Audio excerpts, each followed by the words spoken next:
सबसे तेजी से कोशिका विभाजन लीवर, जिनको जिगर या यकृत में होती है, या अपने क्षतिग्रस्त कोशिकाओं को स्वतः ही ठीक कर लेती है। ये जो लीवर होता है, इसीलिए आदमी को कहा जाता है कि अपने लीवर को बचा करके रखो। और ये लीवर यदि है तो तुम्हारा बॉडी सेफ है, सुरक्षित है। तो यही होता है, किसी भी आदमी को नहीं कहते हैं कि मान के चलो फ्रेश क्लियरली तुम्हारा जो है सो कि मतलब यकृत के द्वारा, मलद्वार के द्वारा मतलब अवशिष्ट पदार्थ बाहर निकल रहा है या भोजन सही से पच रहा है लीवर में, तो वो आदमी को हम लोग स्वस्थ मनुष्य मानते हैं, स्वस्थ हेल्दी मनुष्य मानते हैं। तो अब हमारी ये सेशन समाप्त हो गई। इनके बाद हम लोग सेल डिवीजन के बारे में जानेंगे। कुछ ही मतलब अगले दिन हम लोग जानेंगे कोशिका विभाजन के बारे में कि कोशिका कितने प्रकार के होते हैं, कैसे कैसे इनमें डिस्ट्रीब्यूटेशन होता है, इन चीज़ों को हम लोग जानेंगे। अब हम आप लोगों का थोड़ा सा एक टेस्ट लेना चाहते हैं। अभी जो आप लोग पढ़े इतने देर से, अब हम कुछ टेस्ट लेना चाहते हैं। तो सबसे पहले आप लोगों को यदि पूछा जाएगा कि जूलॉजी, अभी हम लोग पढ़ रहे थे जूलॉजी, हम लोग हिंदी में क्या कहते हैं, जंतु विज्ञान या प्राणी विज्ञान के नाम से जानते हैं। अब आपसे पूछा जाएगा बायोलॉजी किसे कहते हैं, तो मतलब सजीवों का अध्ययन जीव विज्ञान कहलाता है। जीव विज्ञान के जनक अरस्तु हैं। जीव विज्ञान के जनक कौन है? अरस्तु महाराज हैं। जीव विज्ञान को दो भागों में बांटा गया है। जो हमारा जूलॉजी है, जिनको जंतु विज्ञान कहते हैं, और एक हमारा बॉटनी है, जिनको पादप विज्ञान कहते हैं। जूलॉजी को हम लोग देखते हैं, इसके अंतर्गत जंतुओं का अध्ययन किया जाता है। आप लोग समझ रहे हैं कि जंतुओं में क्या सब गाय, भैंस, आदमी, जानवर जो भी होता है सभी के सभी चले आते हैं। और जूलॉजी के अध्ययन के जो जनक हैं वो भी हमारे कौन है? अरस्तु ही है। बॉटनी, इसके अंतर्गत पेड़ पौधों के बारे में अध्ययन किया जाता है, और यही हमारा क्या कहलाता है? बॉटनी कहलाता है। और हम लोग इनको हिंदी में कहते हैं पादप विज्ञान के नाम से जानते हैं। तो ये डिफिनेशन आप लोगों को याद हो गया होगा। अब तो इस सेल से रिलेटेड है जो बहुत मोस्ट इम्पोर्टेंट है। यदि हम लोग बायो पढ़ते हैं तो वो हमें सेल पे पहले आना ही पड़ता है, कोशिका पे आना ही पड़ता है। कोशिका किसे कहते हैं? शरीर की सबसे छोटी इकाई को ही सेल कहते हैं। मेरे पास सबसे छोटी इकाई को सेल कहते हैं। और कोशिका का अध्ययन क्या कहलाता है? साइटोलॉजी। आपसे एग्जाम में पूछा जाता है कि सेल के अध्ययन को हम लोग क्या कहते हैं, तो आराम से बताएंगे, साइटोलॉजी कहते हैं। प्रत्येक जीवधारी का जो शरीर होता है कौन चीज से मिलकर के बना हुआ होता है, किस चीज़ों से मिलकर के बना हुआ होता है, तो वो कोशिकाओं से मिलकर के बना होता है। सर्वप्रथम कोशिका का खोज किसने किया था? तो सर्वप्रथम कोशिका का खोज रॉबर्ट रोक नामक वैज्ञानिक ने किया था।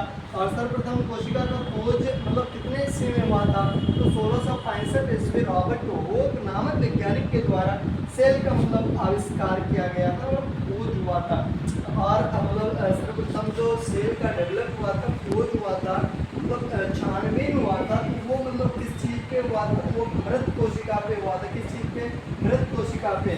और ठीक ना, मृत कोशिका के अध्ययन को हम लोग साइटोलॉजी कहते हैं। मृत कोशिका को क्या कहते हैं? मृत कोशिका को नेफ्रोसिस के नाम से जानते हैं, ठीक ना। और उसके बाद रॉबर्ट ब्राउन ने अपनी कोशिका से रिलेटेड, कोशिका से संबंधित खोजों का जो वर्णन किया है, किस बुक में किया है? तो वो माइक्रोग्राफिया नामक पुस्तक में किया है। अब हम थोड़ी सी आगे बढ़ते हैं। सर्वप्रथम जीवित कोशिका की जो खोज हुई थी 1674 ईस्वी में हुई थी।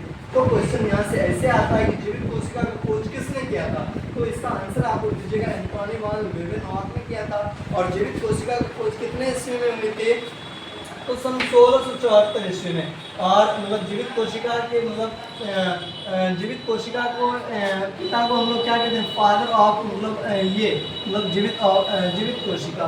तो इनको हम लोग बैक्टीरियोलॉजी कहते हैं। आगे बात करते हैं स्लाइडर और श्वान ने मतलब कोशिका सिद्धांत किसने दिया? तो क्वेश्चन नॉर्मल आता है, सीधा आता है कि कोशिका सिद्धांत किसने दिया था? कोशिका सिद्धांत स्लाइडर एवं श्वान ने दिया था। आप आराम से बता सकते हैं हमारा जो शरीर बना हुआ है किस चीज़ों से मिलकर के बना हुआ है? तो वो कोशिका से मिलकर के बना हुआ है। देन बात करते हैं आपसे क्वेश्चन ये सब आराम से आता है कि शरीर की सबसे छोटी इकाई, सबसे छोटी कोशिका कौन है? तो माइकोप्लाज्म मारिएगा।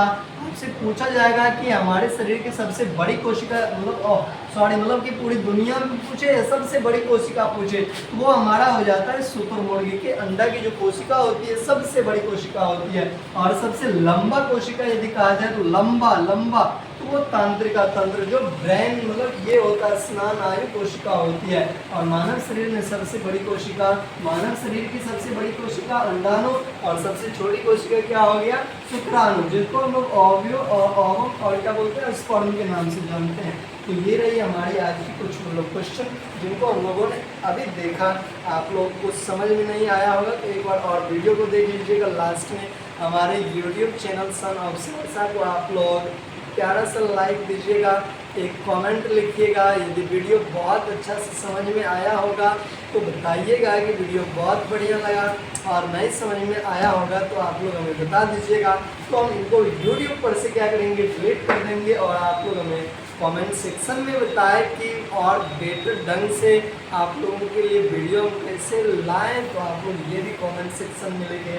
और वैसे हमारी जो क्लास चलती है यूट्यूब पे, अब क्लास चलेगी आप लोगों को 3 बजे से 3 से 4 PM, 3 से 4 PM में क्लास चलेगी। तो आप लोग जल्दी से जुड़ जाएं, खास करके ठीक ना उन विद्यार्थियों से जो इस बार 25 में सेशन 2025 में बिहार बोर्ड एग्जाम देना चाहते हैं और 450 प्लस नंबर लाना चाहते हैं, वो हमारे इस एजुकेशन चैनल से जुड़े। आज के लिए इतना ही, धन्यवाद।